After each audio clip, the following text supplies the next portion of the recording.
الرحیم الحمد للہ رب العالمین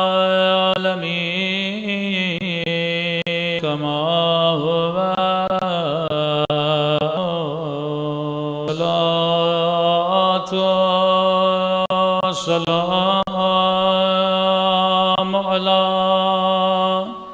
سید المرسلین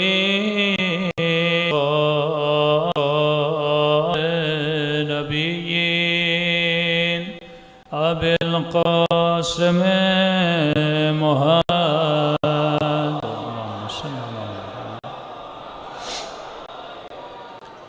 وعلی آلہ الطیبین الطاہرین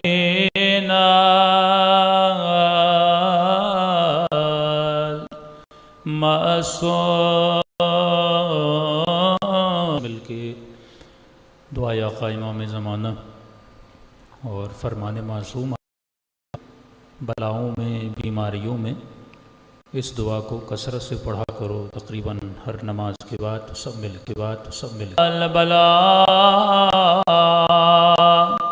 وبرها الخفاء وانكشف الغطاء وانقطع الرجاء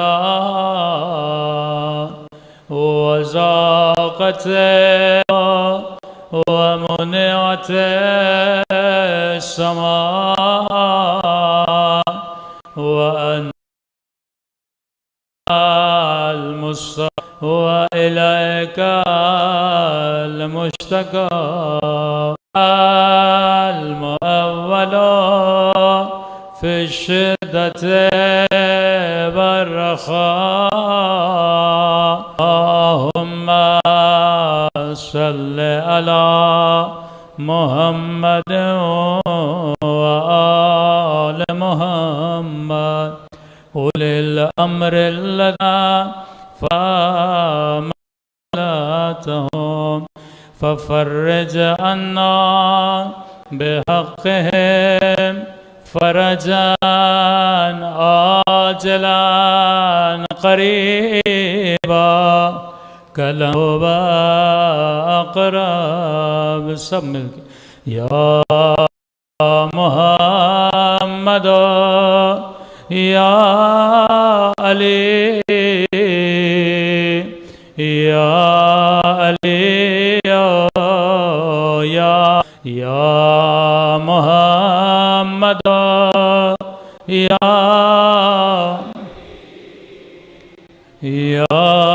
علی یا محمد اکفیانی فإنکما کافیا وانصرانی فإنکما یا مولانا یا صاحبہ الغوث ادرکنی رب اشرح لی صدری ویسر لی امری واحلل عقدۃ من لسانی یفقہوا قولی اما بعد فقد قال سبحانہ وتعالی فی محکم کتابہ المجید وفرقانہ الحمید وقولہ الحق وهو اصدق الصادقین بسم اللہ الرحمن الرحیم قد افلح من زکاہا وقد خاب من دساہا صلوات پڑھے محمد و آل محمد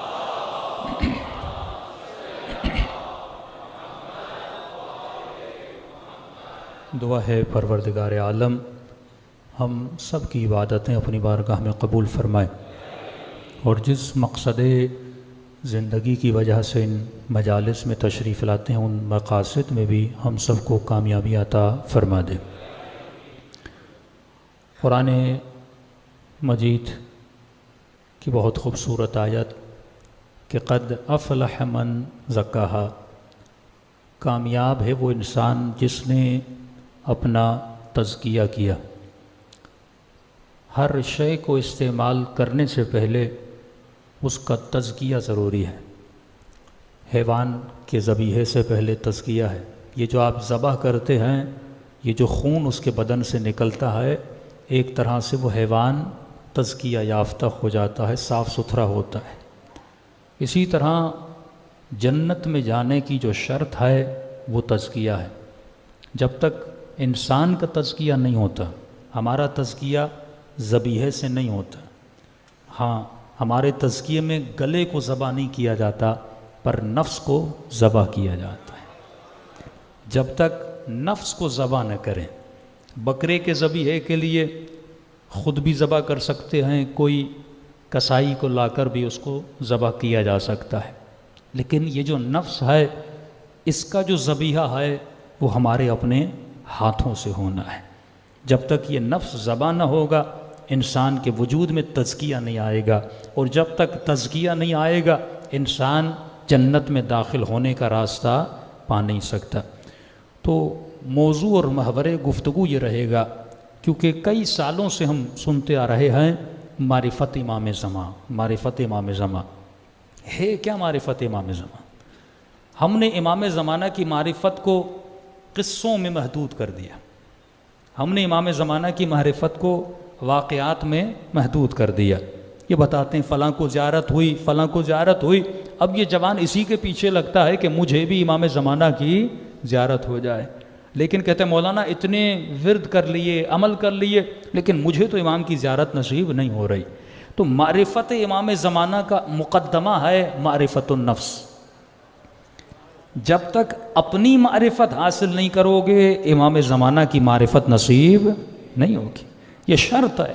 تبھی فرمایا من عرف نفسہ فقد عرف ربہ، جس نے خود کو پہچانا اس نے رب کو پہچان لیا۔ یعنی خدا تک جانے کے راستے کے لیے بھی ضرورت ہے کہ پہلے اپنی معرفت حاصل کر، پھر تجھے خدا کی معرفت ملے گی۔ بالکل اسی طرح اے جوان، جب تک تو اپنی معرفت حاصل نہیں کرتا، تب تک تجھے امام زمانہ کی معرفت حاصل نہیں ہو سکتی۔ اب دیکھیے، اللہ نے انسان کی فطرت میں ایک جذبہ رکھا ہے، یہ جذبہ مومن میں ہے، یہ جذبہ منافق میں ہے، یہ جذبہ کافر میں ہے، یہ جذبہ کمیونسٹ میں ہے، یہ جذبہ بت پرست میں ہے۔ ہر انسان کے وجود میں ایک ہی جذبہ ہے۔ وہ جذبہ کیا ہے؟ ہر انسان کامیاب ہونا چاہتا ہے۔ کوئی مولوی بنا، اس نے یہ سوچا مولوی بن جاؤں گا تو کامیاب ہو جاؤں گا۔ کوئی ڈاکٹر بنا، اس نے یہ سمجھا ڈاکٹر بن جاؤں گا کامیاب ہو جاؤں گا۔ کوئی انجینئر بنا، اس نے کہا انجینئر بن جاؤں گا تو کامیاب ہو جاؤں گا۔ کسی نے سمجھا دولت کو جمع کر لوں گا تو کامیاب ہو جاؤں گا۔ کسی نے سمجھا فلاں گاڑی لے لوں گا تو کامیاب ہو جاؤں گا۔ اب یہ جتنی زندگی میں ایکٹیویٹی ہوتی ہیں، یہ سب ایک چیز کے پیچھے ہے۔ ہر انسان سکسیس چاہتا ہے، ہر انسان کامیابی چاہتا ہے۔ اب سوال یہ ہے کامیابی چاہتا کیوں ہے؟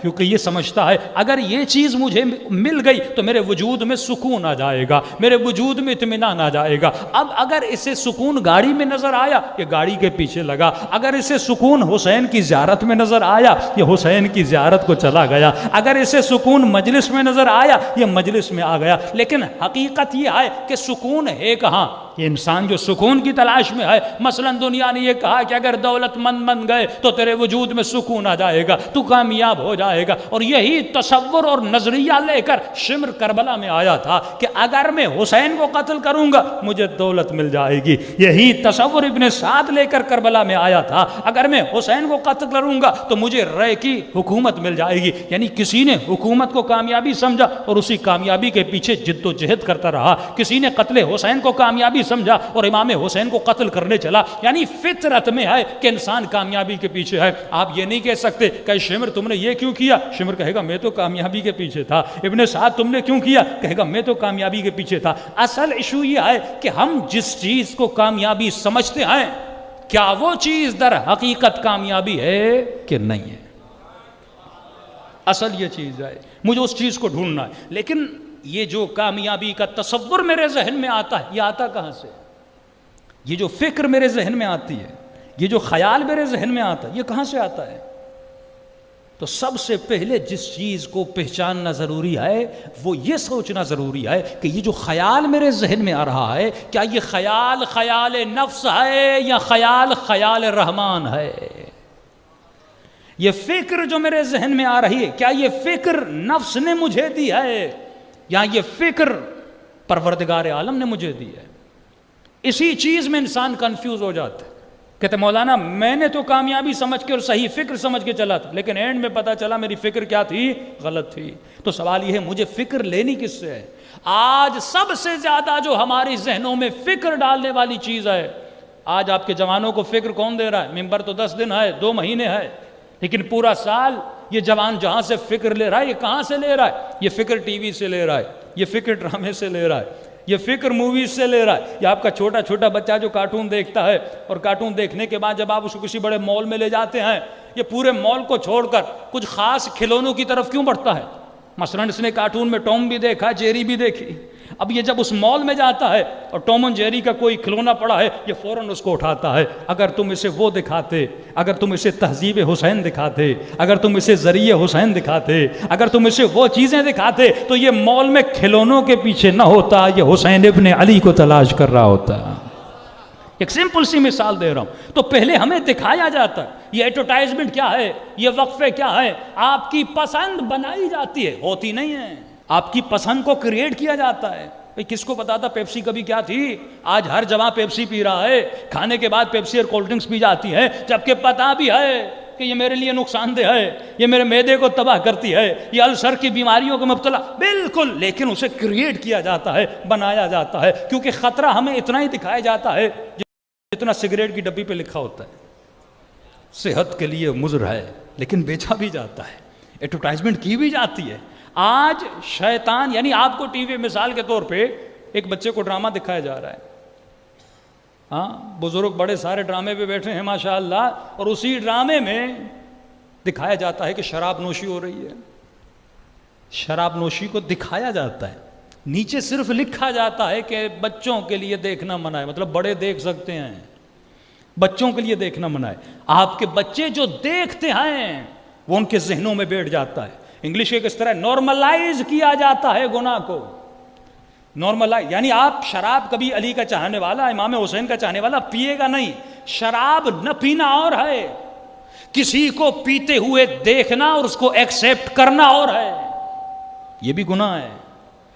میں اپنی بیوی کو تو پردہ کرا رہا ہوں، لیکن روڈ پر کوئی بد حجاب خاتون چلے، میں اسے بد حجابی میں دیکھوں اور میرے وجود کے اندر کچھ احساس پیدا نہ ہو، غم و غصہ پیدا نہ ہو، غیرت میرے وجود میں نہ آئے، اس خاتون کے لیے اظہار افسوس پیدا نہ ہو کہ علی کی چاہنے والی، اللہ کی ماننے والی، رسول کا کلمہ کرنے والی اگر یہ بد حجاب ہے کل جہنم میں جائے گی، تو کم از کم اس کے لیے بھی درد پیدا ہونا چاہیے۔ ورنہ حسین نمازی بھی تھے، حسین زاہد بھی تھے، حسین صائم بھی تھے، حسین حاجی بھی تھے، سب کچھ تھا۔ حسین کو ضرورت کیا تھی کہ مدینے سے نکل کر کوفے تک آتے؟ حسین خود تو دیندار تھے، لیکن لوگوں کا درد تھا جس نے حسین کو کربلا میں لا کے کھڑا کر دیا۔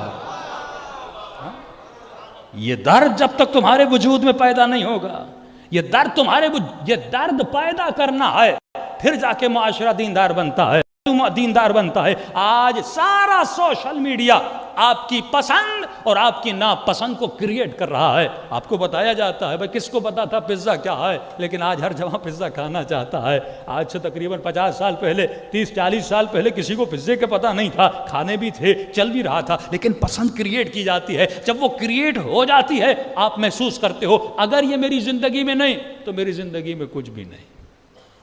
اگر مجھے پڑھا لکھا دکھنا ہے تو مجھے فل سوٹ پہننا ہے، اگر مجھے فلاں سکون چاہیے تو مجھے فلاں مقام پہ پہنچنا ہے۔ ہمارے استاد فرماتے ہیں کہ امریکہ میں ایک زمانہ تھا کہ اس زمانے میں واٹر بیڈ بنا تھا، تو انہوں نے کیسے وقفے بنائے تھے امریکہ میں، اس زمانے میں اس کی قیمت تقریباً $1000 تھی۔ بنایا تھا کہ بندہ سو رہا ہے، کبھی کروٹ دائیں کبھی بائیں، اور سمندر کا احساس آ رہا ہے جیسے یہ پانی میں سو رہا ہے، اور ایسا اٹریکٹیو وقفہ بنایا کہ ہر مومن و آزادار اس کے پیچھے تھا کہ مولانا پیسے جمع کر لیں واٹر بیڈ لے لیں، تو کسی کے گھر میں واٹر بیڈ نہیں، گویا اس کے گھر میں کچھ بھی نہیں ہے۔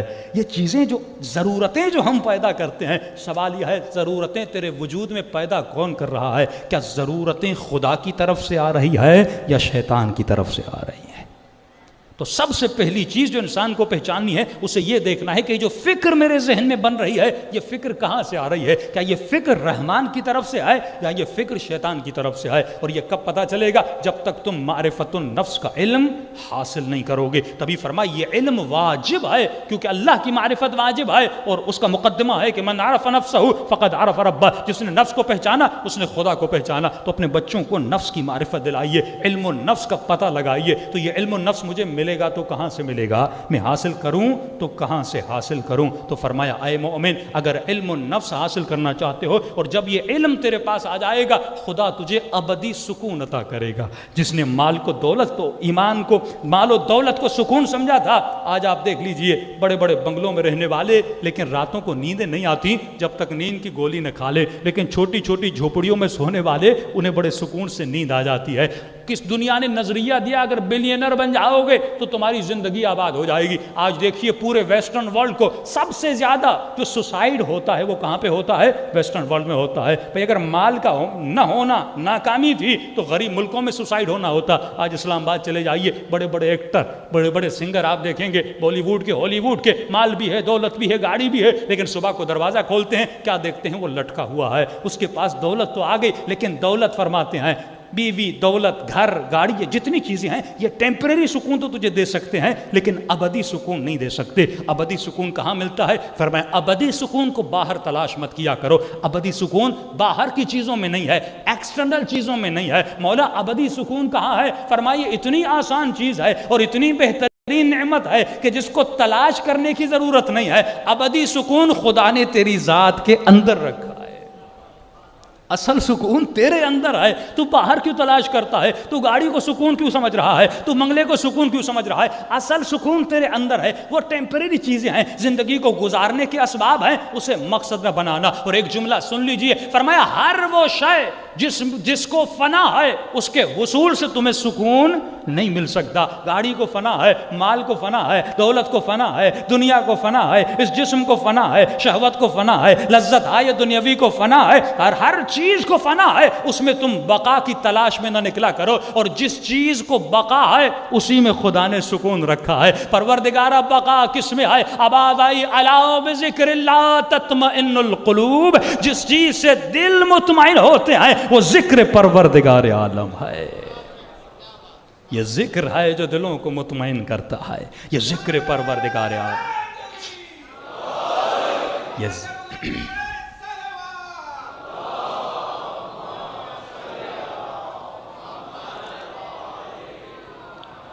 بارے دیگر صلوات پڑھے محمد و آل محمد.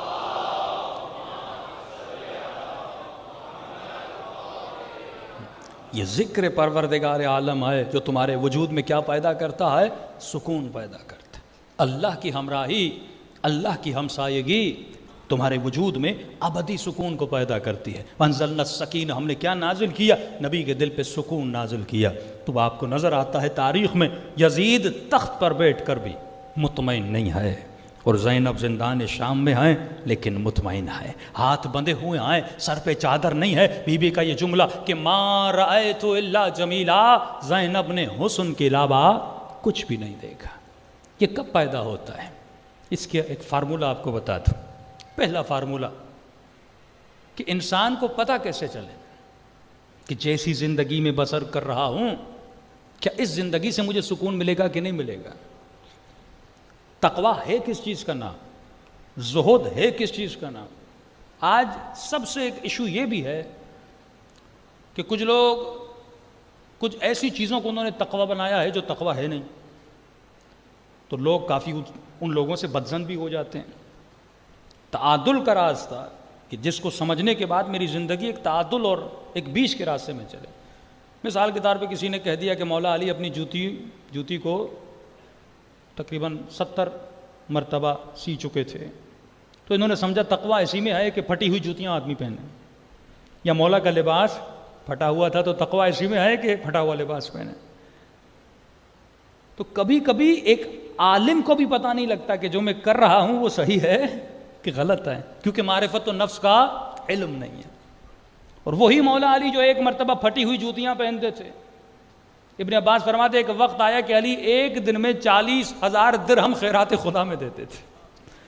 اور مولا فرماتے ایک وقت تھا کہ علی پھٹی ہوئی جوتیاں پہنتا، جب نہیں تھا تو ہم نے اللہ کا شکر کیا، جب آ گیا تو میں نے ضرورت کا لیا، اور اس کا جو اضافی تھا میں نے غریبوں میں کیا کر دیا، بانٹ دیا۔ چھٹے امام کے پاس آتے تھے کہ آپ فرزند علی ہیں، اور ہم نے سنا ہے کہ مولا علی ایسا لباس پہنتے تھے، آپ نے تو اچھا لباس پہنا ہوا ہے، کیونکہ ان کی فکر صحیح نہیں تھی، معرفت و نفس کا علم نہیں تھا۔ اب سوال یہ کہ ہم زندگی کیسے گزاریں؟ پھٹا ہوا لباس پہنوں، پرانا لباس پہنوں، گھر میں ٹی وی رکھوں کہ نہیں رکھوں، کیا فرج نکال دوں، کون سی چیزیں گھر میں لاؤں اور کون سی چیزیں گھر میں نہیں لاؤں، کیا ایک گاڑی رکھنا صحیح ہے، 2 گاڑیاں رکھنا صحیح ہے، لمٹ کیا ہے میری زندگی گزارنے کی، میں کب زاہد کہلاؤں گا، میں کب متقی کہلاؤں گا، اس کا ایک فل فارمولہ دے دوں۔ جب مومن خمس نکالتا ہے تو اس میں ایک اصطلاح استعمال ہوتی ہے کہ اپنا معونہ نکالو۔ معونے کا مطلب جو ضرورت کی چیزیں، مثال کے طور پہ گھر معونہ میں آتا ہے، گاڑی معونہ میں آتی ہے، جو لباس تم نے پہنا ہوا یہ تمہاری ضرورت ہے، وہ ساری چیزیں نکال دو جو تمہاری ضرورت کی چیزیں ہیں، اس کے بعد سال کے اینڈ میں جو اضاف بچ جاتا ہے اس کا کیا نکلتا ہے، خمس نکلتا ہے۔ اسی طرح زہد اور تقویٰ میں پہلی چیز ہے ضرورت، ایک چیز ہے جس کی میری زندگی میں ضرورت ہے، مثلا اگر وہ نہ ہو تو میں مر جاؤں۔ مثال کے طور پہ اگر میں پانی نہ پیوں تو انسان کا جسم فاسد ہو جائے، اگر میں کھانا نہ کھاؤں میرا جسم کیا ہو جائے گا، فاسد ہو جائے گا، اگر میں نہ نہاؤں، اگر سردیوں میں میرے بدن پہ گرم لباس نہ ہو تو میں بیمار ہو جاؤں، اگر گرمیوں میں مناسب گرمیوں والا لباس نہ ہو تو میں بیمار ہو جاؤں۔ تو وہ چیزیں جو ضرورت کی ہیں اگر تم وہ استعمال نہیں کرو گے تو یہ خلاف زہد ہے، یہ خلاف تقویٰ ہے کہ بدن کو کھانے کی ضرورت ہے لیکن کہے میں متقی ہوں میں کھانا نہیں کھاتا۔ ڈاکٹر نے کہا تمہاری باڈی کو گوشت کی ضرورت ہے کہ نہیں میں تو متقی ہوں میں گوشت نہیں کھاتا۔ ڈاکٹر کہ تمہیں دودھ پینے کی ضرورت ہے، کیلشیم کی کمی ہے، کہتے نہیں میں تو متقی ہوں میں نہیں۔ جس چیز کی جسم کو ضرورت ہے اور جس کے نہ ملنے سے جسم فاسد ہو جائے، تباہی کی طرف چلا جائے، اس چیز کو لینا تیرے اوپر کیا ہے، ضروری ہے۔ تو ضرورت کی چیزوں کو استعمال کرنا خلاف زہد اور خلاف تقویٰ نہیں۔ دوسری چیز ہے کہ میری ضرورت نہیں ہے، میری ضرورت نہیں ہے لیکن اگر میرے پاس نہ ہو تو میں محنت میں چلا جاؤں گا۔ کیا مطلب؟ گاڑی اگر میرے پاس نہ ہو تو اس کے نہ ہونے سے مجھے موت نہیں آنے والی، میں مر نہیں جاؤں گا، لیکن اگر گاڑی نہ رکھوں تو مجھے جو 5 منٹ کا سفر ہے وہ 20 منٹ میں طے کرنا ہوگا۔ کبھی سردی، کبھی بارش، کبھی گرمی، بچوں کو ڈاکٹر تک لے جانا ہے، اچانک ایمرجنسی آ جاتی ہے تو سواری کا ہونا تو ضروری ہے۔ تو ضرورت میری نہیں ہے لیکن اگر نہ ہو تو میں پریشانیوں میں پڑ جاؤں گا، اگر میرے پاس نہ ہو تو میں مسائل میں گرفتار ہو جاؤں گا۔ تو ایسی چیز کا رکھنا بھی خلاف تقویٰ نہیں ہے، خلاف زہد نہیں ہے۔ آدمی گاڑی رکھے اگر اس کی ضرورت ہے، اگر لانگ روٹ پہ جاتا ہے تو اچھی گاڑی رکھے کیونکہ یہ اس کی کیا ہے، اگر نہ ہو تو وہ پریشانی میں چلا جائے گا کہ نہیں قبلہ صاحب میری تو تقویٰ ہے، میں ایک ٹوٹی پھوٹی گاڑی رکھوں گا۔ اور مجلس پہ جناب چلے گئے، راستے میں گاڑی خراب ہو گئی تو مومنین بھی انتظار کرتے رہے اور مولانا راستے میں رہ گئے، تو یہ تو آپ نے اور حقوق العباد پامال کر دیا۔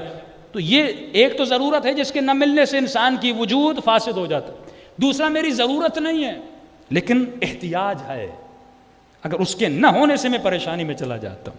یہاں تک تو بندہ متقی ہے، پرہیزگار ہے۔ اگر آپ کی ضرورت ہے، آفس میں جاتے ہیں 6 کپڑے رکھیں تو 6 لباس رکھیں، اگر اس کے نہ ہونے سے مثلا اس سوسائٹی میں آپ گھومے پھریں، اگر وہ چیز آپ کو نہ ہو تو آپ کا اسٹیٹس گر جاتا ہے، آپ کا اسٹیٹس یہ طلب کرتا ہے کہ وہ چیز آپ کے پاس ہونی چاہیے، آپ اس کو رکھیں۔ تیسری چیز، نہ میری ضرورت ہے، نہ میرا احتیاج ہے، وہ میری خواہش ہے، وہ میری شہوت ہے۔ مثال کے طور پہ میں کھانا کھا رہا ہوں، میرے سامنے سفرہ لگا ہوا ہے، ضرورت یہ ہے کہ کھانا کھاؤں لیکن ڈاکٹر نے کہا آپ کمزور ہو، آپ گوشت کھاؤ، تو احتیاج یہ ہے کہ میرے سفرے پر گوشت بھی ہونا چاہیے، لیکن میری ایک شہوت بھی ہے، ایک تمنا بھی ہے۔ تمنا یہ ہے کہ میں گوشت کا زیادہ کھانے کا شوقین ہوں۔ میں نے ایک ڈش کی جگہ پہ 4-5 ڈشیں سفرے پہ سجا دی، گوشت بھی رکھا، مرغی بھی رکھی، مچھلی بھی رکھی۔ اب یہ خلاف تقویٰ ہے کیونکہ یہ اسراف ہے۔ کلوا واشربوا ولا تسرفوا۔ میری ضرورت اور احتیاج 4 جوڑے کپڑے کے ہیں لیکن مجھے کریز ہے کپڑوں کا۔ جیسے خواتین بعض کو پرس لینے کا بڑا کریز ہوتا ہے، 1 لیا 2 لیا۔ بڑے بڑے ایکٹرز کے آپ انٹرویو سنیں گے، ایک نے جوتوں کی کلیکشن بنائی ہوئی ہے، ایک نے اپنی واچ اور گھڑیوں کی کلیکشن بنائی ہوئی ہے، کسی جوان نے ٹوپیوں کی کلیکشن بنائی ہوئی ہے۔ مولانا اس کو بات کو کریز ہوتا ہے کسی نے عواموں کی کلیکشن بنائی ہوئی ہے، کسی نے، تو یہ بھی کریز ہوتا ہے، یہ بھی شہوت ہوتی ہے کہ انسان چاہتا ہے میرے پاس زیادہ سے زیادہ ہو. یہ خلاف تقویٰ ہے، یہ خلاف زہد ہے. فرماتے جو کوئی ایسا کرتا ہے وہ کبھی بھی اہل بیت کا شیعہ ہو نہیں سکتا. اور اتنا بہترین فارمولہ جو اہل بیت نے دیا، یعنی ہر مومن اپنے سفروں کو، اپنے کپڑوں کو، اپنی ضرورتوں کو، اپنے احتیاجوں کو چیک کرے، اس سے جو ایکسٹرا چیز مل جاتی ہے وہ غریبوں میں تقسیم کر دے، تو پوری کائنات میں کوئی غریب باقی نہیں رہے گا. صلوات پڑھے محمد و آل محمد.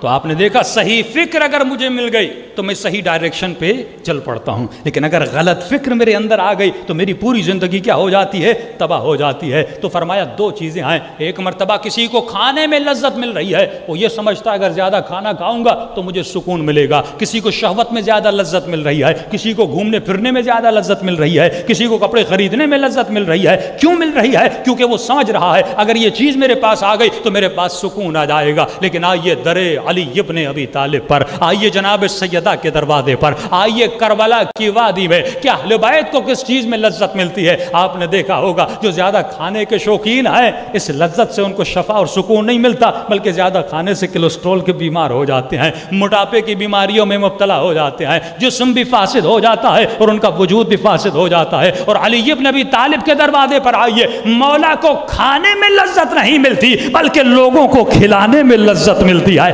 علی کپڑے پہنتے ہیں لیکن پہننے میں لذت نہیں ہے، کسی غریب کے کپڑے پہنانے میں علی ابن ابی طالب کو لذت ملتی ہے. تو وہ لذت لذت معنوی ہے، یہ لذت لذت دنیاوی ہے. رسول خدا کو ایک صحابی نے دعوت دی کہ یا رسول اللہ میرے گھر میں آئیے. رسول خدا گھر کے دروازے پر کیا ہو گئے؟ رک گئے. کہ یا رسول اللہ آپ اندر کیوں نہیں آتے؟ نبی نے فرمایا کہ اس گھر میں مجھے ریاکاری کی بو آتی ہے، اس گھر میں ضرورت سے زیادہ چیزیں آئیں، میں اس گھر میں پاؤں نہیں رکھ سکتا. کیا مطلب ضرورت سے زیادہ چیزیں ہیں؟ ایک مومن کے ہم گھر میں گئے، اس کی دیوار پر ایک پینٹنگ رکھی ہوئی ہے. ہاں بھائی یہ کتنے کی ہے؟ کہا مولانا یہ 2 لاکھ روپے کی ہے. اس دن کی ضرورت تو نہیں ہے، نہ تمہارا احتیاج ہے، نہ تمہاری ضرورت ہے. یہ پینٹنگ تمہاری شہوت ہے، یہ تمہاری خواہش ہے، یا ہو سکتا ہے تمہاری ریاکاری ہو. 4 لوگ دیکھیں گے مجھے کیا کریں گے؟ واہ واہ کریں گے. مولا علی کا جملہ سنیے، فرماتے آئے مومن الریا ہوا شرک کلہ، جو ریا ہے وہ سب سے بڑا شرک ہے. کیونکہ تو زندگی اگر رضائے خدا کے لیے گزارے تو زندگی میں نعمتیں آتی ہیں، لیکن لوگوں کو دکھانے کے لیے اگر تو کرتا ہے یہ سب سے بڑا شرک ہے. اور شرک ظلم کبیر ہے. جنت میں ہر کوئی جا سکتا ہے لیکن مشرک کے لیے جنت کے راستے بند ہیں. ہم دیکھیں کہ زندگی میں کتنی چیزیں ہم لوگوں کے لیے کرتے ہیں اور کتنی چیزیں امام حسین کے لیے کرتے ہیں. ایک مومن کی شادی میں گئے، تقریباً اس نے 50 لاکھ کا خرچہ کر لیا. بھائی بیٹی کی شادی تو 4 لاکھ میں بھی ہو سکتی ہے، 50 لاکھ کا خرچہ کیوں کیا؟ کہ مولانا اسٹیٹس ہے، لوگوں کو دکھانا ہے، لوگوں سے واہ واہ لینی ہے. تو یہ کس کے پیچھے ہے؟ یہ لوگوں کی واہ واہ کے پیچھے ہے، یہ امام حسین کی واہ واہ کے پیچھے نہیں ہے. یہ جوان سوچے میں جو سنگھار کر رہا ہوں، اپنے بال بنا رہا ہوں، میں یونیورسٹی بن سنور کے جا رہا ہوں، تو کس کے لیے جا رہا ہے؟ صفائی کا خیال رکھنا تو واجب ہے، لیکن اگر تمہارا بننا اور سنورنا اللہ کے لیے نہیں ہے،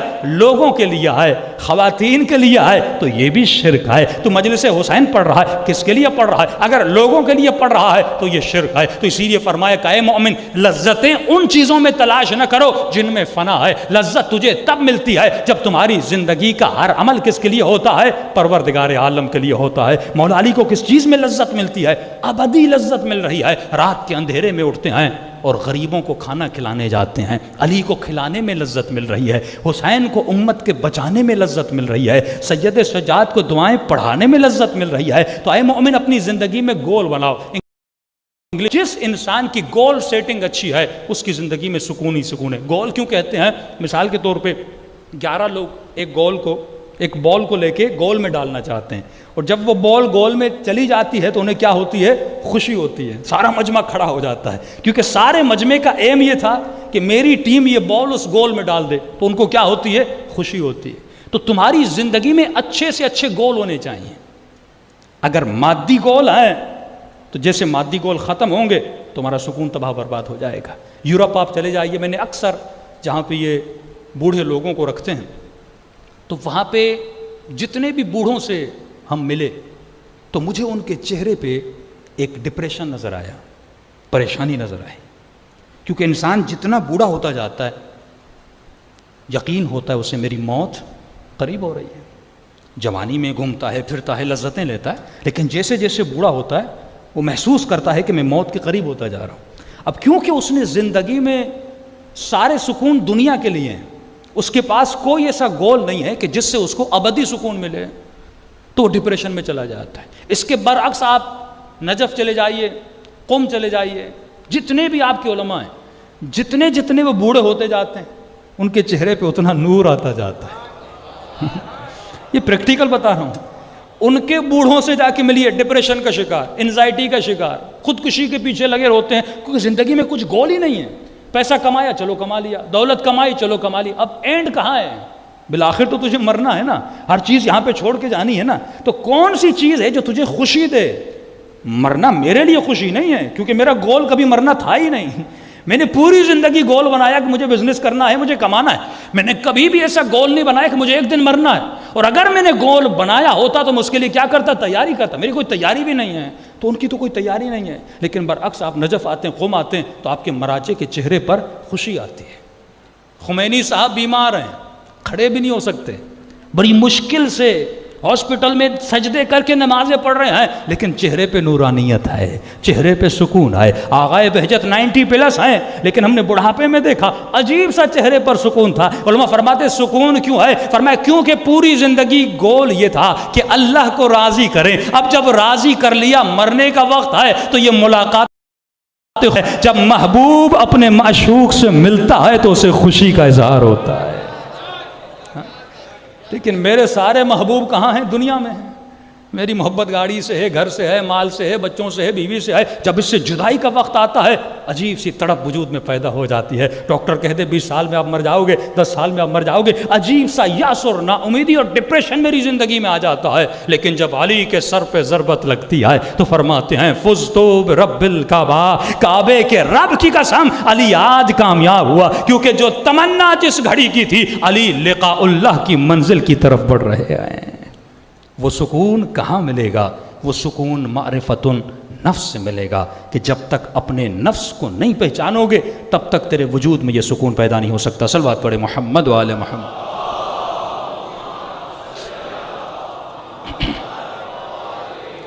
تو صرف علم کا ہونا کافی نہیں۔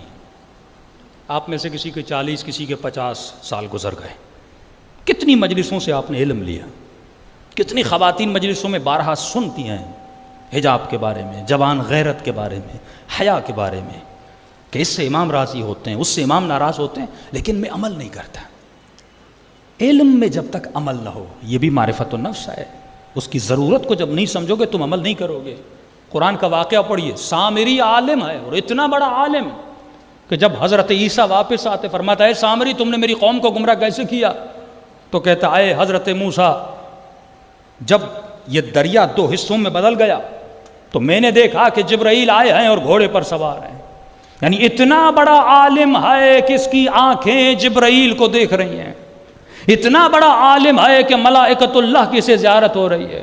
یقیناً اس نے کچھ کیا ہوگا اس مقام پر، اس مرتبہ پر فائز ہے کہ حضرت جبرائیل کی زیارت اسے ہو رہی ہے، اور فرماتے آئے حضرت موسیٰ میں نے جبرائیل کے گھوڑے کی پاؤں کی خاک کو اٹھایا اور ایک مردہ بچڑا تھا اس کے منہ میں ڈال دیا، وہ مردہ بچہ کیا ہو گیا؟ زندہ ہو گیا۔ تو قرآن کیا بتانا چاہتا ہے کہ اگر عالم ہو لیکن عالم کے ساتھ ساتھ تمہارے ہے تو تم سب سے بڑے بدبخت بن سکتے ہو۔ شیطان سے بڑا کوئی عالم ہوگا جو خدا نے اتنا بڑا مقام دیا لیکن اس کا قاتل اس کا نفس بنا۔ تو مومن یہ سمجھ لے تیرا دشمن اتنا یزید نہیں ہے، اتنا شمر نہیں ہے، یہ یزیدی اور شمر کے ماننے والے زیادہ سے زیادہ تمہارے گلے کاٹ سکتے ہیں، اس سے بڑھ کر تمہارا نقصان نہیں کر سکتے، لیکن سب سے بڑا جو تمہارا دشمن ہے وہ تمہارے اندر ہے، وہ تمہارا نفس ہے۔ اس لیے مولا فرماتے ہیں پوری دنیا بت ہے، تم نے پتھر کے بتوں کو تو توڑا ہے لیکن ایک بت تیرے اندر ہے جو نفس ہے، جب تک اس بت کو نہیں توڑتے فرمایا تب تک تم السلمان منا اہل البیت نہیں بن سکتے۔ صلوات پڑھے محمد و آل محمد۔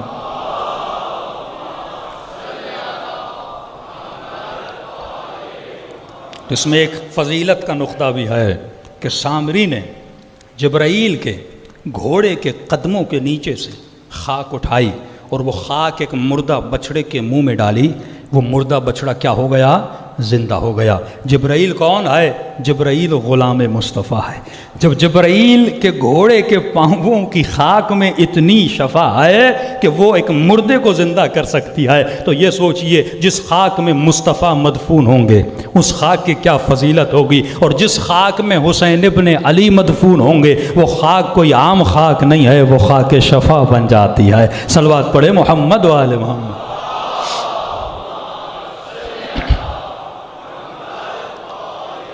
محمد وعجل فرجہم۔ تو معرفت النفس، اپنے نفس کی معرفت سے معرفت امام تک آپ پہنچتے ہیں۔ تو یہ واجب ہے ہر مومن پر۔ بچے کو انگلش پڑھا لی، میتھمیٹک پڑھا لی، بزنس کرنے کے طریقے سکھا لیے، لیکن اسے یہ نہیں بتایا کہ یہ جو تمہارا اندر نفس ہے یہ اتنا خطرناک ہے، یہ تمہیں بدبخت بنا سکتا ہے۔ جتنے بھی جھگڑے ہیں مومنین کے درمیان، انجمنوں کے درمیان، مسلمانوں کے درمیان، اس کی جڑ نفس ہے۔ اگر انسان اپنے نفس کو مار لے کبھی جھگڑا نہ ہو۔ میں نے کئی بار آپ کو مثال دی نا جناب سلمان فارسی کی، کہ لوگ سلمان کی مذاق اڑاتے تھے کہ سلمان، یا جناب مالک اشتر کی، کئی لوگ تھے ایسے مذاق اڑاتے تھے۔ سلمان کی مذاق اڑاتے تو سلمان کی داڑھی کو دیکھتے تھے، تو ایک نے سلمان کی توہین کرنے کے لیے کہا کہ سلمان تمہاری داڑھی اچھی ہے یا بکرے کی داڑھی اچھی؟ اگر سلمان کے وجود میں معرفت النفس کا علم نہ ہوتا تو سلمان وہی جواب دیتے جو ہم لوگ دیتے ہیں، لیکن یہ علی کا چاہنے والا، علی کا ماننے والا، بڑے دھیمے سے انداز میں سلمان نے کہا کہ اے میرے مسلمان بھائی، اگر قیامت کے دن سلمان جہنم کی طرف گیا تو یقیناً اس بکرے کی داڑھی اچھی ہے، کیونکہ اس نے اللہ کی مخالفت نہیں کی لیکن میں نے مخالفت کی۔ لیکن اگر قیامت کے دن سلمان جنتی بنا تو سلمان کی داڑھی تمہارے وجود سے بھی بہتر ہے۔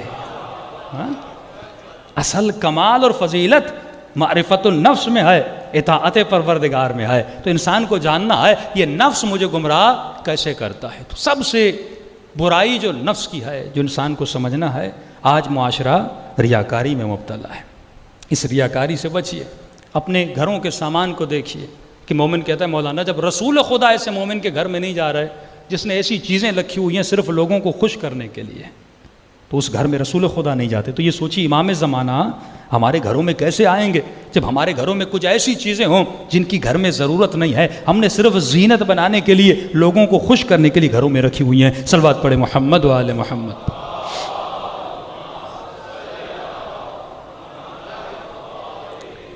اور فرمایا آخری زمانے میں سب سے بڑا حربہ جو شیطان کا حربہ ہوگا وہ قبح گناہ کو ختم کرنا ہوگا۔ گناہ کو نارملائز کیا جائے گا۔ یا آج آپ کے سوشل میڈیا کی ڈیوٹی ہے، آپ کا ہر چینل کسی نہ کسی باہر کے ممالک کی ایجنسیز کے ساتھ لنکڈ ہے، اس کا ایجنڈا ہے۔ کوئی چینل فیمنزم کو بڑھا رہا ہے، کوئی چینل گناہوں کو نارملائز کر رہا ہے۔ مثال کے طور پر ایک جوان ایک نامحرم خاتون کے ساتھ تعلق رکھتا ہے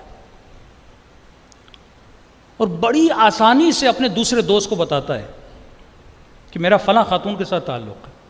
یہ دوسرا دوست بڑی نارمل ہو کے سنتا ہے۔ اسے کہتے ہیں گناہ کو نارملائز کرنا، اسے کہتے ہیں لوگوں کے دلوں میں قبح گناہ کا ختم ہو جانا۔ جناب سیدہ کی کیا صفت ہے؟ ترتعش وجود ہوا، بی بی جب سنتی تھی اللہ کی نافرمانی بی بی کا وجود کانپتا تھا۔ امام حسن کے چہرے کا رنگ زرد ہو جاتا تھا۔ مولا علی جب دیکھتے ہیں طواف کرتے ہوئے کوئی جوان کسی نامحرم خاتون کو دیکھتا ہے تو اس کے چہرے پر مولا تھپڑ رسید کرتے ہیں۔ مولا کا چاہنے والا آ کر مولا کے سامنے اقرار کرتا ہے کہ میں نے چوری کی ہے، مولا فرماتے اس کو باندھو اور اس کی انگلیاں کاٹ لیتے ہیں۔ یہ ایک فضیلت کا نقطہ، باہر جاتا ہے پھر آتا ہے، ایک معجزے کے ذریعے سے مولا پھر اس کی انگلیاں ملاتے ہیں۔ اس میں کوئی معافی نہیں ہے، اپنا ہو یا غیر ہو، کیونکہ وہ غیرت اللہ ہیں، ہم سے زیادہ ان کو خدا سے محبت ہے۔ اور اگر کوئی اللہ کی نافرمانی کرتا ہے تو علی بن ابی طالب کو غیرت آتی ہے۔ یہی غیرت ایک مومن کے وجود کے اندر ہونی چاہیے۔ لیکن معاشرہ جو کر رہا ہے وہ گناہ کو کیا کر رہا ہے؟ نارملائز کر رہا ہے۔ ایسے ڈرامے بنائے جاتے ہیں، تعلقات دکھائے جاتے ہیں۔ سب سے بڑی سزا جو اسلام میں دی وہ کس گناہ کی سزا ہے؟ وہ گناہ زنا کی سزا ہے۔ اور کون سے زنا کی سزا؟ کہ انسان شادی شدہ خاتون کے ساتھ تعلق بنائے۔ لیکن آپ ڈراموں میں دیکھتے ہیں اور یہ کہا جاتا ہے کہ ہم چاہ رہے ہیں کہ مردوں کے اندر سے ٹالرنس پیدا کریں، جب یہ دیکھے خاتون کو یہ ایسا عمل کرتی ہے غصے میں نہ آئے، اس پہ ہاتھ نہ اٹھائے، بڑا نارملائز ہو کے اس خاتون سے بات کرے، اگر تم میرے ساتھ رہنا نہیں چاہتی ٹھیک ہے میں تمہیں طلاق دے دیتا ہوں۔ یہ بے غیرتی کا عالم ہے، یہ گناہ کی قباحت کو ختم کرنے کا عالم ہے۔ آج یہ ہو رہا ہے، آپ کے ڈراموں میں ہو رہا ہے، آپ کے بچے، آپ کے جوان اسی ڈراموں پہ بیٹھ کر دیکھ رہے ہیں، اور دیکھنے کا اثر یہ ہوتا ہے بالکل اسی طرح جب دکھایا جائے ڈرامے میں کہ ایک شخص شراب پی رہا ہے اور نیچے صرف لکھا جائے کہ شراب نوشی منع ہے، لیکن دکھا تو رہے ہو نا، وہ ریپیٹڈلی اس سین کو دیکھ رہا ہے، اور دیکھنے سے کیا ہوگا؟ کل یہ شرابیوں کی محفل میں بیٹھے گا، اسے برا نہیں لگے گا، کل یہ بے حیاؤں کی محفل میں بیٹھے سے برا نہیں لگے گا، کل یہ بے غیرتوں کی محفل میں بیٹھے گا برا نہیں لگے گا۔ چھٹے امام کا صحابی 17 سال غالباً مولا کے ساتھ رہا، صرف اس نے امام کے غلام کو ایک گالی دی، امام نے کہا آج کے بعد میری محفل میں بیٹھنے کی اجازت نہیں ہے، معافی مانگی، مولا میں معافی چاہتا ہوں، اتنا ساتھ ہے؟ فرمایا نہیں، گالی دینے والا کبھی امام کا صحابی نہیں ہو سکتا، جو ہمارے ساتھ چلے وہ آئینہ ہو، لوگ علی کو دیکھ کر بھی سیکھیں اور لوگ سلمان کو دیکھ کر بھی سیکھیں، جس طرح علی کی زندگی لوگوں کے لیے سبق ہے اسی طرح مالک اشتر کی زندگی لوگوں کے لیے سبق آموز ہو، لیکن یہ قبح گناہ معاشرے سے ختم کیا جا رہا ہے، سخت ترین سزا جو سنگسار کی سزا ہے۔ اور لوگوں کو ایک مومن آیا شرعی مسئلے کا پتہ نہیں، کہتے مولانا میرے علیاذ باللہ ایک شادی شدہ خاتون کے ساتھ تعلق تھا اور شوہر نے اسے طلاق دے دی، مولانا ہم شادی کرنا چاہتے ہیں۔ تمام مراجع کا فتویٰ ہے کہ جو شادی شدہ خاتون کے ساتھ تعلق بناتا ہے اور اگر اسے طلاق بھی ہو جائے وہ اس مرد پر حرام ابد ہے، یعنی کبھی بھی اس خاتون کے ساتھ نکاح نہیں ہو سکتا، کیونکہ تم نے اللہ کی غیرت کو للکارا ہے۔ خدا غیور ہے تو اے جوان، مولا فرماتے وہ غیرت مند نہیں ہے جس کی غیرت ون سائیڈڈ ہو، کہ یہ کہیں میری بیٹی کو کوئی نہ دیکھے، میری بہن کو کوئی نہ دیکھے، میری ماں کو کوئی نہ دیکھے، لیکن میں باہر نکلوں تو میں ہر کسی کو دیکھوں۔ فرمایا علی کا چاہنے والے سے معرفت نفس ہے ہی نہیں۔ فرمایا ظالم نہ بنو، الذین آمنوا ولم یلبسوا، اور انہوں نے اپنے وجود پر ظلم کو سوار۔ سب سے بڑا ظلم یہ ہے کہ تم اپنے اعضاء سے اللہ کی نافرمانی کرو۔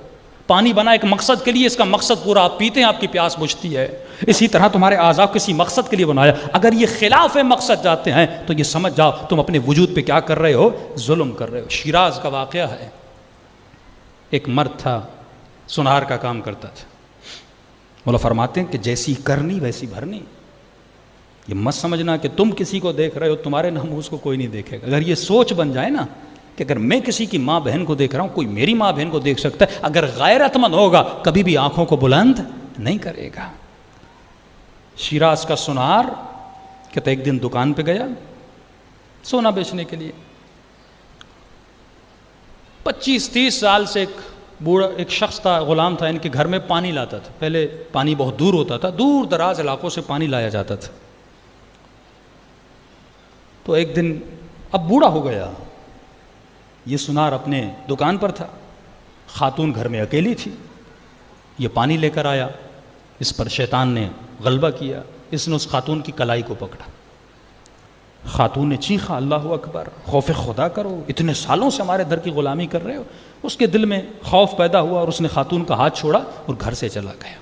یہ مومنہ تھی، اس نے مولا کا ایک فرمان پڑھا ہوا تھا۔ جب اس کا شوہر واپس آیا، رات کو اس نے شوہر کو بٹھایا، رونے لگی، کہا کہ زندگی اس غلام کی گزر گئی، اس نے کبھی بھی ہاتھ نہیں بڑھایا میری طرف۔ کہا کیا ہوا ہے؟ کہ آج اس نے میری کلائی کو پکڑا۔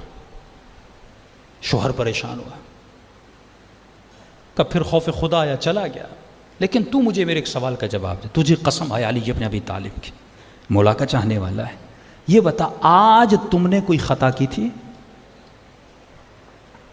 آج تو نے کوئی گناہ کیا تھا؟ سر جھکاتا ہے، کہتا تم نے قسم دی ہے؟ بتاتا ہوں۔ کہا آج دکان پہ خاتون کنگن لینے آئی تھی، شیطان کا غلبہ ہوا، میں نے خاتون کو کہا اپنے ہاتھ تو میں پہناتا ہوں، کہ پھر خوف خدا میں نے ہاتھ چھوڑ دیا، کہ وہاں تم نے ایک نامحرم کے ہاتھ میں ہاتھ ڈالا، یہاں تمہارے ناموس کے ہاتھ میں کسی نے ہاتھ ڈالا تھا، تو دنیا کا حساب یہیں پہ پورا کر دیتے ہیں۔ تو فرمایا اے مومن غیرت مند بن، اور یہ غیرت تب آتی ہے جب کم از کم انسان دن میں، زیادہ نہیں، علماء کے لیے 200 صفحے، لیکن جو عام لوگ ہیں کم از کم 20 صفحے معرفت النفس کا علم حاصل کریں، کہ یہ نفس مجھے گمراہ کیسے کرتا ہے، یہ اللہ اور اہل بیت کے راستے سے مجھے کیسے ہٹاتا ہے، یہ کبھی مجھے غصے میں لاتا ہے۔ 2 طرح کے لوگ ہیں، کیا حالات تیرے اوپر حاوی ہیں یا تو حالات کے اوپر حاوی ہے؟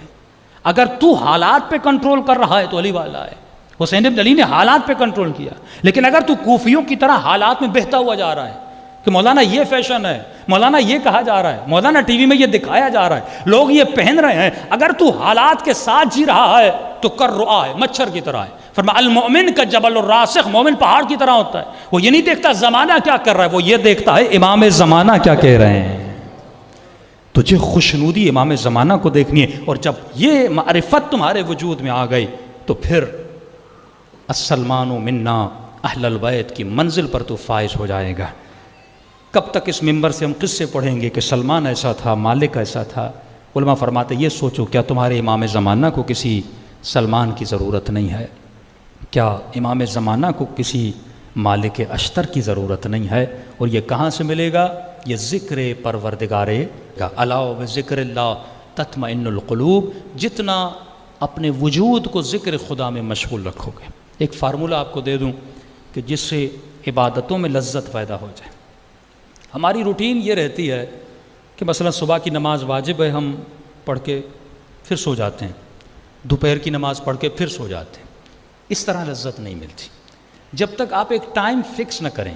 مثال کے طور پہ مجھے صبح کی نماز کو 15 منٹس دینے، یہ خود پہ واجب کر لیں کہ 15 منٹ سے کم میں مصلی پہ بیٹھوں گا نہیں، یا 20 منٹ، جتنی آپ کی طاقت ہے، وسعت ہے، وہ ٹائم فکس بنا دیں۔ تو آپ دیکھیں گے اب آپ نے ذہن بنا لیا، ایک گول بنا لیا کہ مجھے صبح 20 منٹ مصلی پہ بیٹھنا ہے۔ اب یہ 20 منٹ جب آپ گزاریں گے تو تقریباً 4-5 دنوں کے بعد آپ کو اس 20 منٹ میں کیا ملے گا؟ سکون ملے گا۔ اس کی وجہ ہے، وجہ یہ ہے کہ مثال کے طور پہ اگر میں جلدی میں نماز پڑھتا ہوں تو ذہن میں یہ ہوتا ہے جلدی پڑھ کے سو جاؤں، جلدی پڑھ کے آفس نکل جاؤں، جلدی پڑھ کے فلاں کام کر دوں، تو وہ نماز میں خیال رہتا نہیں ہے۔ لیکن جب آپ نے پہلے سے پری پلان کر لیا کہ مجھے 15 منٹ 20 منٹ مصلی پہ بیٹھنا ہی بیٹھنا ہے، تو اب ذہن میں یہ خیال نہیں آیا کہ مجھے سونا ہے، اس کا ذہن بن چکا ہے کہ مجھے صبح کی نماز 15 منٹ پڑھنی ہے، اس کے بعد زیارت عاشورہ پڑھنی ہے، دعائے القمہ پڑھنی ہے، اللہ کے ساتھ راز و نیاز کرنا ہے، پھر خدا وہ مقام عطا کرتا ہے۔ ایران کے بہت بڑے عالم، شیراز کے رہنے والے، کہتے ہیں وہ اپنی محفلوں میں ایک بحث چل پڑی۔ بحث یہ تھی کہ کیا موت اختیاری، 2 طرح کی موتیں ہیں، ایک موت انسان کو اچانک آ جاتی ہے، پتہ نہیں لگتا، لیکن ایک نظریہ ہمارے علماء کے یہاں ہے کہ اگر انسان بہت نیک ہو وہ اپنے اختیار سے دنیا سے جاتا ہے۔ یہ عقیدہ ہمارا اہل بیت کے لیے ہے، اولیاء اللہ کے لیے۔ مثلا اسے پیغام دیا جاتا ہے بھائی کل صبح تمہارے جانے کی باری ہے، وہ اپنے اختیار سے سو جاتا ہے اور اپنے اختیار سے اپنی روح کو کیا کرتا ہے؟ پرواز دیتا ہے۔ یہ شیراز کے بہت بڑے عالم، اس نے حوزے میں بحث کی کہ ایسا کوئی سبجیکٹ نہیں ہے، یہ تصور غلط ہے، ہمیں روایات میں نہیں ملتا، حدیث میں نہیں ملتا، قرآن میں نہیں ملتا، موت اختیاری کا کوئی تصور نہیں ہے۔ شاگردوں میں بحث کرتے تھے۔ ایک دن یہ اپنے آفس میں، اپنے مدرسے میں آ کر بیٹھ گئے، ایک بوڑھا بزرگ نورانی چہرے والا ان کے پاس، انہوں نے کہا آیت اللہ صاحب آپ یہ بحثیں کرنا چھوڑ دیں کہ موت اختیاری کا وجود نہیں ہے۔ کہا ہم کیسے چھوڑیں، ہم عالم ہیں، ہمارا کام یہ حدیثوں میں دیکھیں، روایات میں دیکھیں، لوگوں کے عقیدے روایت اور حدیثوں سے بنائیں۔ انہوں نے کہا کئی چیزیں ایسی ہیں جو پڑھنے سے نہیں ملتی، جو عمل کرنے سے ملتی ہیں۔ کئی ایسی چیزیں ہیں جو پڑھنے سے نہیں ملتی۔ ایک یہودی نے بھی امام زمانہ پہ پی ایچ ڈی کی امریکہ میں، تو اسے بھی پتہ ہے مولا کس کے بیٹے ہیں، کس کی نسل سے ہیں، تو علم تو ہے اس کے پاس لیکن اس کے وجود میں عمل نہیں ہے۔ تو کئی چیزیں ہیں سننے سے نہیں ملتی، پڑھنے سے نہیں ملتی، عمل کرنے سے ملتی۔ کہ آپ کا کیا کہنے کا مطلب؟ کہ کئی چیزیں مشاہدے سے ملتی ہیں۔ کہ کیا کروں؟ کہ نماز شب کی پابندی کریں، آپ کو پتہ چل جائے گا کہ موت اختیار سے آتی ہے کہ نہیں آتی۔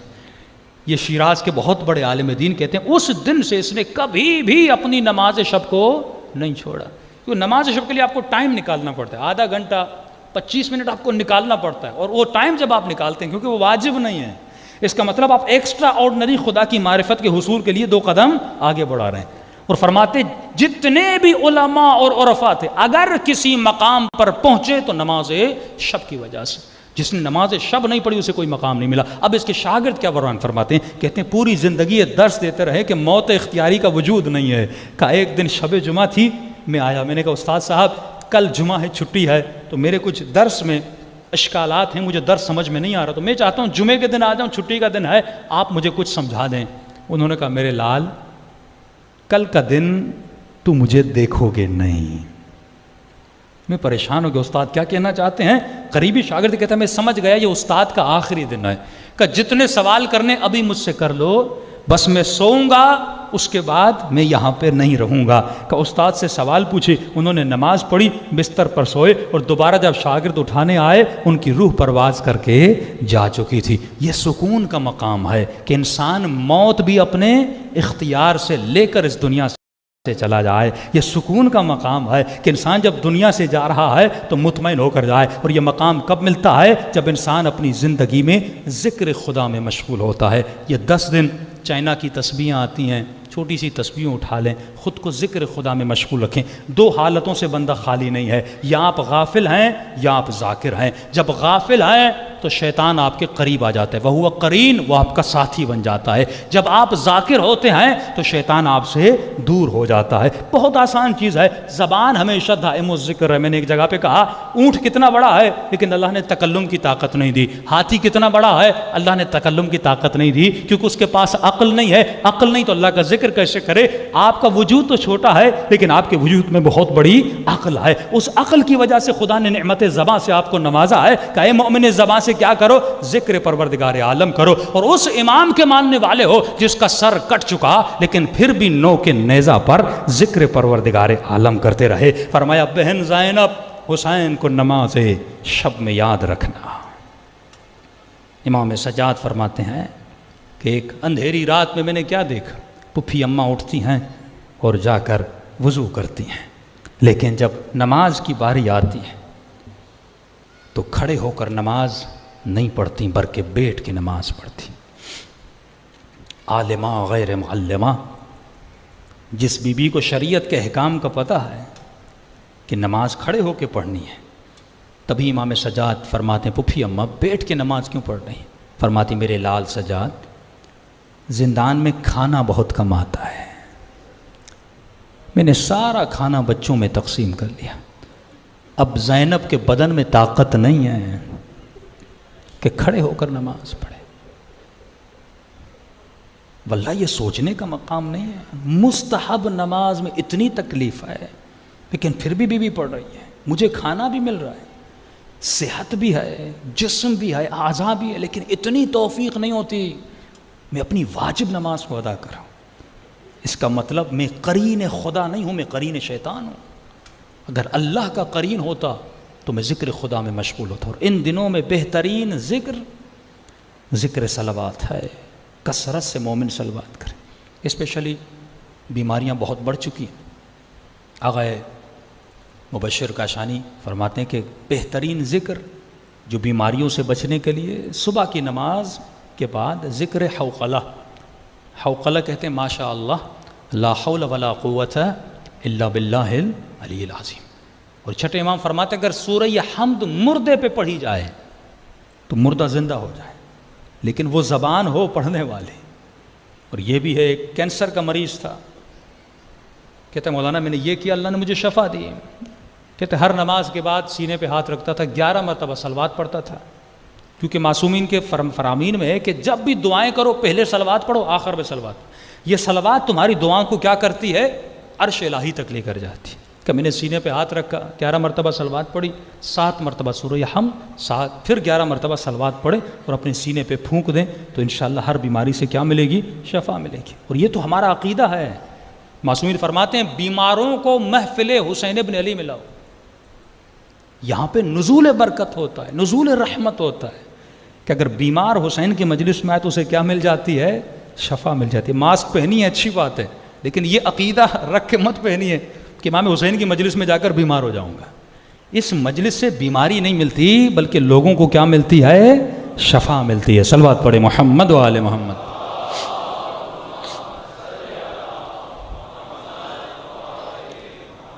دلوں کو کربلا لے جائیں، سلام کریں اپنے مظلوم آقا حسین کا. زبان جب ذاکر بنتی ہے تو اس کا اثر دل پہ ہوتا ہے، دل انسان کا نرم ہوتا ہے.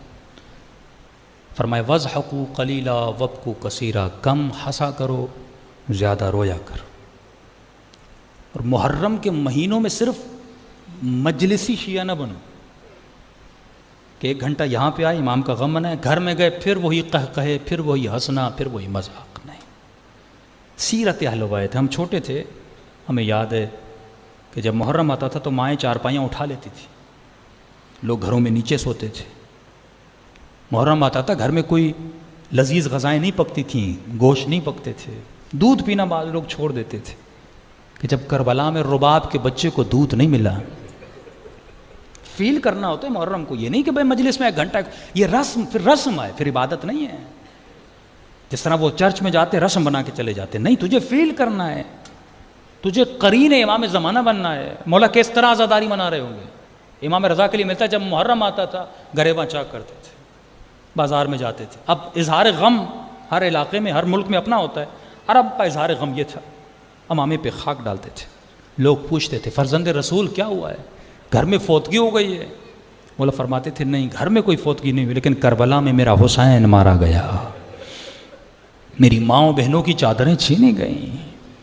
آپ کی حالت ایسی ہو کہ آفس میں جائیں لوگ پوچھیں ہاں برادر کیا ہوا ہے، کوئی مسئلہ ہے، کوئی پریشانی ہے، گھر میں کوئی انتقال ہوا ہے. آپ کہ نہیں، میرے گھر میں تو خیر ہے، لیکن نبی کی بیٹی کا گھر اجڑ گیا. وہ رسول جس نے فرمایا اے مسلمان کبھی حیوان کو بھی منہ پہ نہ مارا کرو، کہ اسی مسلمان نے حسین کی بیٹی کے چہرے پہ تماچے مارے.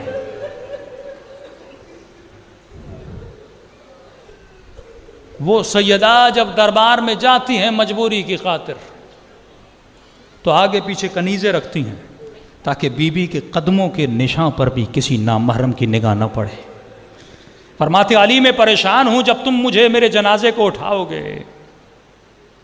جب کفن پہنایا جاتا ہے تو بدن کا سائز معلوم ہوتا ہے.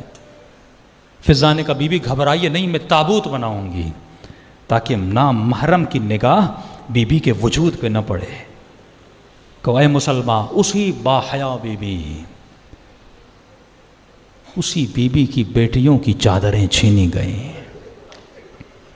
یہ غم تھا جس نے سید سجاد کو بوڑھا کر دیا. کہ امام زمانہ فرماتے اے میرے دادا حسین بدل دموع دما، میں آنسوؤں کے بدلے آپ کے اوپر خون کے آنسو رونا چاہتا ہوں. مومن اس کیفیت کو محسوس کرے، دلوں کو کربلا لے جائیں اور دعا کریں کہ ان دنوں میں خدا ہم سب کو حور بنا کے فرش عزا سے بلند کرے. جسے سلام آتا ہے میرے ساتھ سلام کرے، جسے نہیں آتا تو ہر مومن کو لفظ حسین تو آتا ہے تو کم از کم حسین کی صدا اس طرح بلند کریں جس طرح کربلا میں سکینہ نے اپنے بابا کو بلایا تھا. السلام علی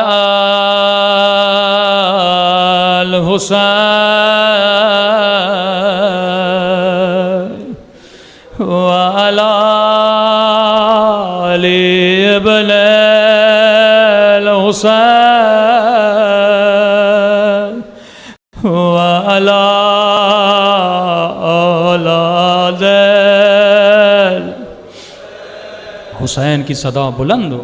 وعلی اصحاب الحسین السلام علی سب مل کے وعلی علی ابن وعلی اولاد وعلی اصحاب سب مل کے السلام علی الحسین وعلی علی ابن وعلی اولاد الحسین وعلی اصحاب میرا سلام ہو زینب کی لٹی ہوئی چادر پہ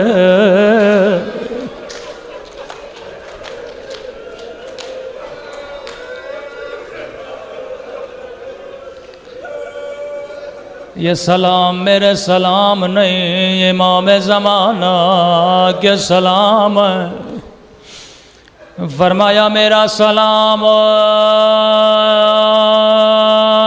ان زخمی کانوں پہ جن کی بالیاں اتاری گئی نہیں اتاری نہیں گئی کھینچی گئے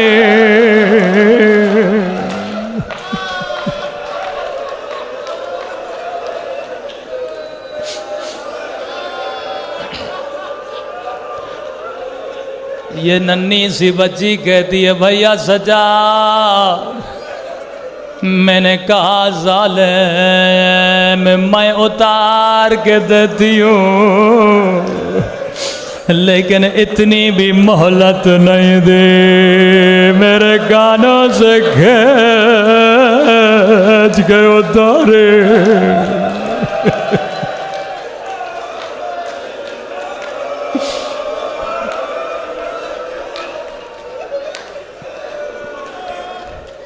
امام زمانہ فرماتے ہیں مومن تو پانی روتا ہے میں خون روتا ہوں اے مومن تو سن کے برداشت نہیں کرتا لیکن یہ منظر میں نے آنکھوں سے دیکھا کس طرح میری سکینہ کو تماچے مارے کس طرح میری پھپھیوں کی چادر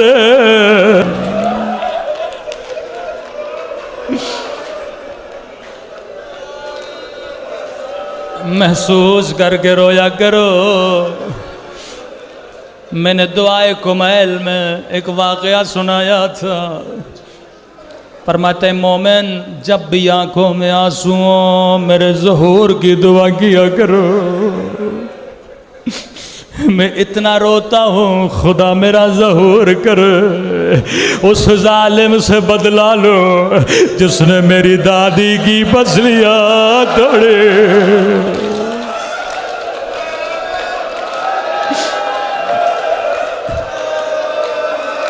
مجھے نہیں معلوم اللہ وہ دن کب دکھائے گا جب سیدہ کا گنبد بنے گا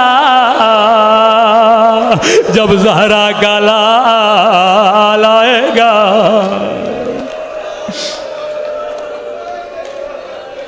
ہر مصیبت سجاد نے برداشت کی لیکن ننھی سی بچی کی مصیبت بڑی تھی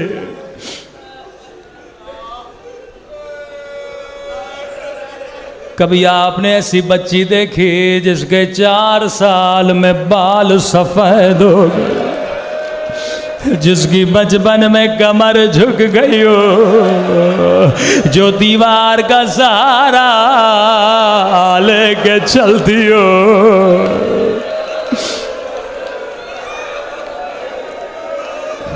صاحب اولاد بچیاں بابا سے بڑا پیار کرتی ہے فرماتے ہیں بیٹے سے خدا حافظ کرو بیوی سے خدا حافظ کرو لیکن علماء فرماتے ہیں اپنی بیٹیوں سے خاص خدا حافظی کیا کرو کیونکہ بیٹیاں باپ سے بڑا پیار کرتی ہیں اگر شہیدوں کی فیملی مجمع میں موجود ہے، یہ شہداء کے گھروں پہ جایا کریں، عیادتیں کیا کریں، برکت ہے شہداء۔ شہید مدافع حرم جوانی میں چلا گیا، نئی نئی شادی ہوئی، اللہ نے اس کو 4 سالہ بیٹی دی تھی۔ ایران کا ڈاکٹر کہتا ہے کہ مولانا 40 دن گزر گئے لیکن بچی کا بخار نہیں اتر رہا تھا، روئے جا رہی ہے، روئے جا رہی ہے۔ جب ہوش میں آتی ہے پہلا جملہ جو زبان پہ ہوتا ہے کہتی ہے میرا بابا کہاں ہے، میرا غریب بابا کہاں ہے۔ کمی اچھا ڈاکٹر تھا کہ ڈاکٹر صاحب آئیے دیکھیے کہیں بچی بابا کی یاد میں مر نہ جائے۔ کہ جیسے میں بچی پہ پہنچا، بستر پہ لیٹی ہے، سرہانے پہ بچی نے باپ کی تصویر رکھی ہے۔ میں نے کہا اگر بچی کو ٹھیک کرنا ہے تصویر ہٹا دو۔ کہ نہیں ہٹا سکتے، جب اٹھتی ہے اپنے والد کا سوال کرتی ہے۔ میں نے کہا نہیں تب تک ٹھیک نہیں ہوگی جب تک باپ کو دیکھتی رہے گی، یاد آتی رہے گی۔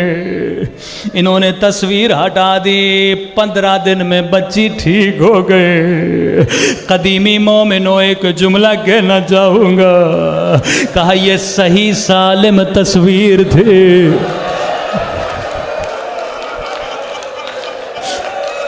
شہید تصویر میں مسکرا رہا تھا، بچی نے اس تصویر کو برداشت نہیں کیا۔ اللہ جانے کربلا میں وہ کٹی ہوئی گردن،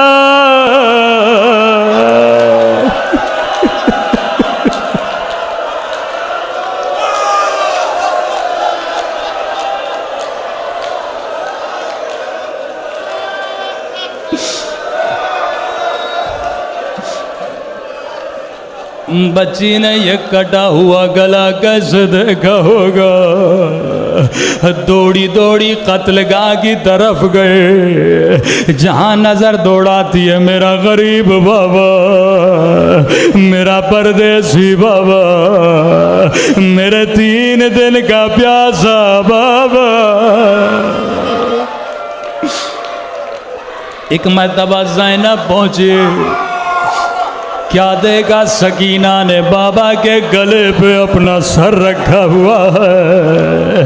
جب سکینہ ہوش میں آئی پہلا سوال کیا، او سکینہ تو نے بابا کو کیسے پہچانا؟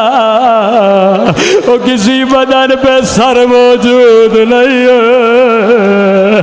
کہتے پھوپھی اماں میں بابا بابا کر کے تھک گئے، کٹی ہوئی گردن سے آواز آئی الہیہ الہیہ، او میری پیاسی سکینہ۔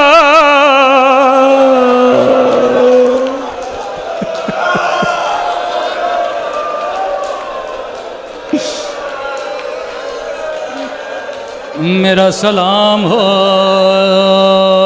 کربلا کے اس شہید پہ جس کی گردن پیچھے سے کاٹی گئے۔ اے خدا تجھے سکینہ کی یتیمی کا واسطہ ہمارے مولا اور آقا امام زمانہ کا ظہور فرما، ہم سب کو مولا کے آوان اور انصار میں شریک فرما۔ اے خدا ہم سب کو زیارت حسین، زیارت امام زمانہ نصیب فرما، ہم سب کو عاقبت بخیری نصیب فرما۔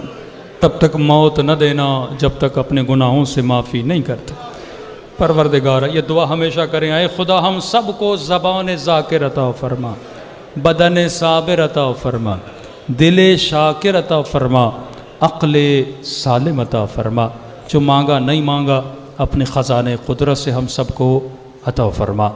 آج تھوڑی دیر ہو گئی، کل انشاءاللہ مجلس ٹھیک اپنے ٹائم پہ شروع ہو جائے گی۔ صلوات پڑھے محمد وعلیہ۔